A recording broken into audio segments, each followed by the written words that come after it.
Hi everyone and welcome to the channel. This is a review of the new ToolkitRC M6DAC Pro charger. Now it's got a lot of features which I'm going to go through, but let's just have a quick look at their website and you can see what the M6DAC Pro has. There it is. I've tried to put it up to my camera, but there's a reflection, so I'd rather just show you on the computer here. So there we go. There it is in the flesh. And if it will focus, there we go. And let's have a look at it. So in the inputs, we have a DC input, so we can put an XT60 battery on there, so if we're in the field, and that goes from 7 volts to 28 volts. And the input for the AC can switch itself between 100 and 240 volts, depending on if you're in the States or you're in where you are in the world. It also has a PD output there. I don't know if we can show that there. So this one, it's a 65 watt, a maximum of 20 volts and up to 3.25 amps. So you could plug things into there to charge as well. So it's a very universal charger. One of the things I like about this, which is quite neat, because if you've got a limited space, like I live in a flat, so I've got limited space. You can charge your phones with this if you've got the wireless charging. Let me plug it in. There we go. And I don't know if I'm going to be able to do this, but anyway, let's see if we can pop it on there and start charging. There we go. So it will charge my phone up, which I think is great.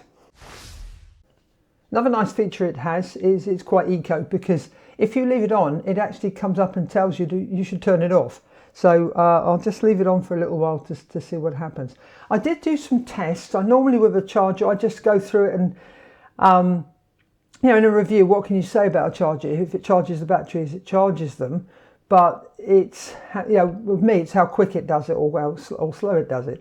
So if I just compare my notes, I charged a 1500 milliamp hour 4-cell battery, and it took to charge 36 minutes.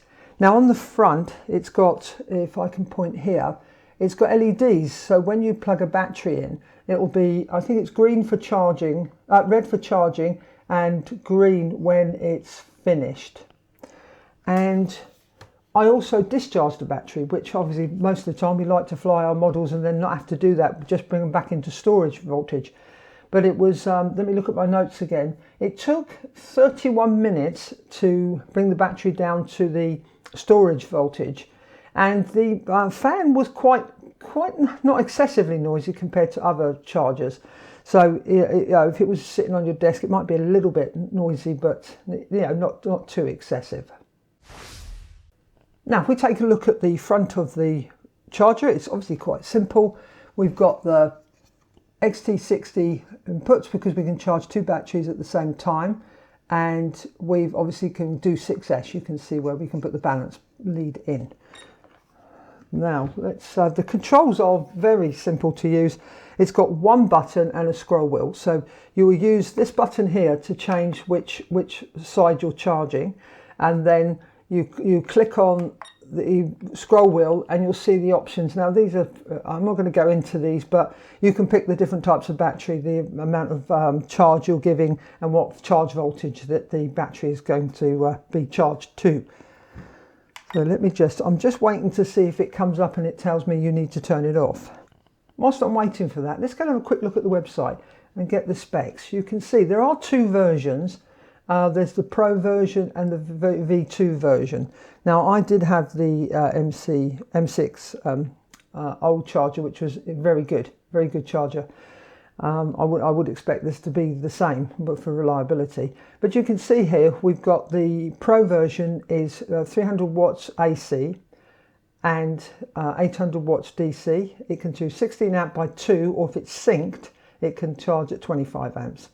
That means that you have one battery being charged by both ports, and you can see the fast charging, 65 watts fast charging, that's the PD output on the back, and the wireless charging, which is, I say, it's quite nice. I tested that and I charged my phone up fine. Now let's see if it's going to turn it, so it's asked us to turn it off. This may take a little bit of time for it to do that. Whilst I'm waiting for the charger to go into sleep mode and ask you to turn itself off. You can make, as you notice, there's XT60s on there, but it's simple. If you're a beginner, you can just make up one of these. I just made up this adapter so that I can plug it in XT30s into the charger, but you can also buy these. So this is a useful little gadget to have. And there we go. Let me show you. So it actually says it's a good idea to turn it off because you've left it on. I did notice it did that with when I was charging my phone, which I don't think it repeats the buzzing when it first tells you it's doing this, but it does it when you're charging your phone on it. Well, as I normally say in my videos, would I buy this product?